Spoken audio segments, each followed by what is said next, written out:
نحمدہ ونصلی ونسلم علی رسول کریم بسم اللہ الرحمن الرحیم۔ 10 کلاس کے اسلامیات کا پیریڈ ہے۔ اس سے پہلے ہم 5 احادیث نبوی صلی اللہ علیہ وسلم اس کے تشریح اور سوالات پڑھ چکے ہیں اور سورۃ ممتحنہ بھی پڑھ چکے ہیں۔ سورہ احزاب ہم نے سٹارٹ کی تھی تو اس کا جو واقعہ تھا سورۃ احزاب میں غزوہ خندق کا، اس کا پس منظر اور واقعہ بیان کر چکے ہیں۔ اب ہم سورۃ احزاب کو سٹارٹ کرنے لگے ہیں، تو آئیے اسٹارٹ کرتے ہیں۔ اعوذ باللہ من الشیطان الرجیم، بسم اللہ الرحمن الرحیم۔ یا ایھا النبی اتق اللہ ولا تطع الکافرین والمنافقین ان اللہ کان علیما حکیما واتبع ما یوحی الیک من ربک ان اللہ کان بما تعملون خبیرا وتوکل علی اللہ وکفی باللہ وکیلا۔ تو عزیز طلباء، اس آیت کریمہ کو سمجھنے کے لیے چند باتوں کا سمجھنا ضروری ہے۔ سب سے پہلے یہ ہے کہ جو ہے نبی کریم صلی اللہ علیہ وسلم پر مشرکین مکہ کا ایک وفد آیا جس کا سردار ابو جہل تھا، اکرمہ بن ابو جہل اور دیگر کچھ اور بھی مشرکین مکہ کے لوگ آئے اور یہ وفد پر مشتمل رسول کریم صلی اللہ علیہ وآلہ وسلم کے پاس آئے۔ تو اللہ کے محبوب صلی اللہ علیہ وسلم کو کہنے لگے کہ آپ جس خدا کو مانتے ہیں، جس اللہ کو مانتے ہیں اور اس کی اتباع کرتے ہیں، اس کی عبادت کرتے ہیں، تو ایسا کیجئے کہ ہمارے ساتھ کمپرومائز کر لیں۔ آپ ہمارے خداؤں کو جو ہے وہ برا بلا کہنا چھوڑ دیں، صرف اتنا مان لیں کہ یہ جو ہم نے جو بیت اللہ میں بت رکھے ہیں، یہ ہمارے جو خدا ہیں، کہ یہ جو ہے عند اللہ شفیع، عند اللہ شفیع، اللہ کے ہاں یہ ہماری شفاعت کرتے ہیں، سفارش کرتے ہیں۔ اللہ بھی کرتا ہے، اور یہ جو ہم نے ولی اور نبیوں کی جو ہم نے بت بنائے ہیں تو یہ بھی کرتے ہیں۔ تو یہ صرف اتنا جس مان لیں کہ یہ عند اللہ شفیع ہے، اللہ کے ہاں ہماری شفاعت کرتے ہیں، سفارش کرتے ہیں۔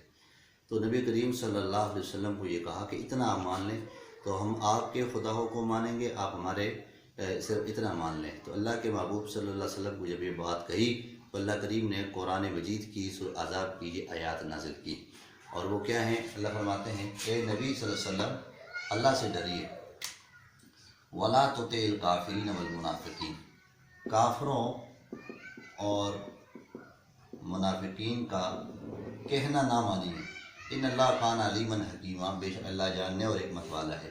تو میرے محبوب صلی اللہ علیہ وسلم، تو آپ ان کی اتباع نہ کریں، ان کافروں کی بات نہ مانیں، بلکہ میں اللہ کی طرف سے جو تمہیں وحی کی جاتی ہے تو اس کی اتباع، تبع ما یوحی الیک من ربک، اور اتباع کیجیے جو وحی کی جاتی ہے تیری طرف، تیرے رب کی طرف سے، ان اللہ کان بما تعملون خبیرا، بے شک اللہ تعالیٰ تمہارے عملوں سے باخبر ہے۔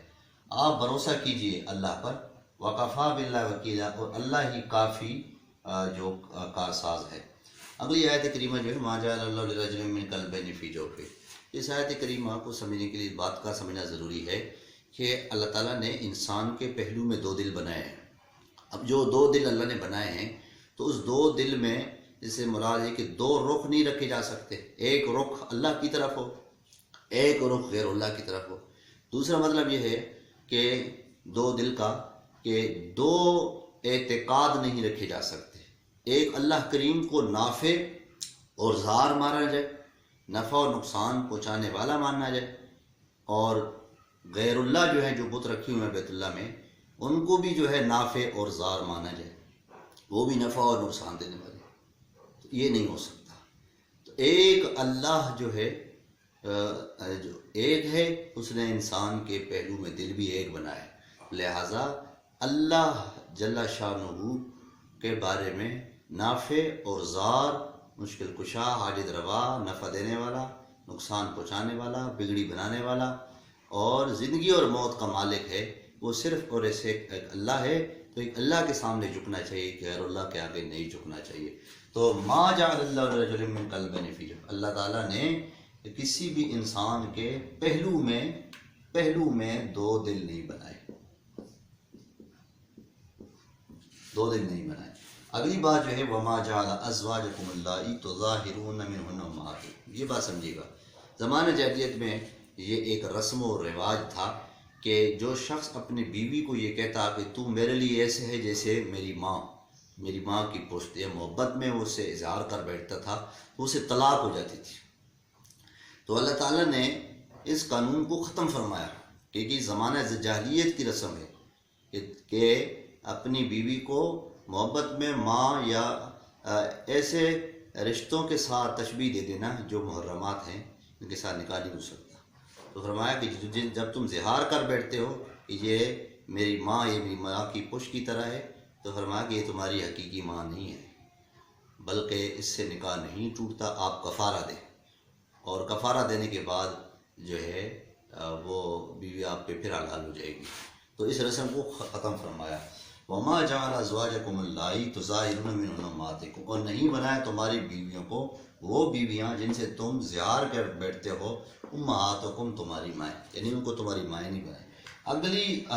اگلی جو بات ہے وہ بھی جو ہے زمانہ جاہلیت میں ایک رسم اور رواج رائج تھا کہ منہ بولا بیٹا، جو حقیقی بیٹا نہیں ہوتا تھا، پیار محبت میں اسے منہ بولا بیٹا بنا لیتے تھے اور اس کے اپنے پاس رکھتے تھے، تو پھر اس کی بیوی کو اپنی حقیقی بہو سمجھتے تھے، اور پھر جب اسے طلاق ہو جاتی تھی تو کیونکہ اسے بیٹی کا درجہ دیتے تھے تو لہٰذا اسے پھر نکاح نہیں کرتے تھے۔ تو اللہ تعالیٰ نے اس رسم و رواج کو ختم فرمایا۔ نبی کریم صلی اللہ علیہ وسلم نے حضرت زید بن حارثہ رضی اللہ تعالیٰ عنہ کو اپنا منہ بولا بیٹا بنایا، اور اس کی شادی اپنی پھپھی زاد بہن حضرت زینب سے کر دی۔ تو اب اس کو پیار اور محبت میں اللہ کے نبی نے زید بن حارثہ کو منہ بولا بیٹا بنایا تھا، تو لہذا تو اللہ تعالیٰ نے آپ صلی اللہ علیہ وسلم کو رول ماڈل بنایا اور آپ کے ذریعے اس رسم کو ختم فرمایا۔ آپ کو اللہ تعالیٰ نے یہ حکم دیا حضرت زینب سے شادی کرو۔ جب حضرت زینب سے شادی کی تو یہ رسم ختم ہو گئی کہ وہ حضرت زید بن حارثہ اللہ کے نبی کے حقیقی بیٹے نہیں تھے بلکہ منہ بولا بیٹے تھے۔ تو فرمایا کہ وہ نہیں بنایا ادعیاکم ابناکم، جن کو تم اپنا بیٹا پکارتے ہو ان کو نہیں بنایا اللہ تعالیٰ نے تمہارا حقیقی بیٹا۔ ذالکم قولکم، یہ تو تمہاری منہ کی باتیں ہیں، بافواہکم، یہ تمہاری منہ کی باتیں ہیں، یہ کوئی حقیقی بات اور نہیں ہے۔ حقیقی جو ہے وہ حقیقی بیٹا وہ ہے جو آپ کے نطفے سے پیدا ہوا ہے، یہ آپ کے منہ کی بات ہے، منہ پیار محبت میں اپنے منہ سے اس کو آپ جو ہے منہ بولا بیٹا کہہ بیٹھے ہو، حقیقی بیٹا نہیں۔ واللہ یقول الحق، اور اللہ سچ بات کہتا ہے، وہو یہدی السبیل، اور وہی اللہ جو کی ذات ہے جو سیدھی راہ دکھاتا ہے۔ تو انشاءاللہ یہ ہم نے 3 آیات پڑھی ہیں، اس کے پھر سوالات کریں گے۔ وآخر دعوانا الحمدللہ۔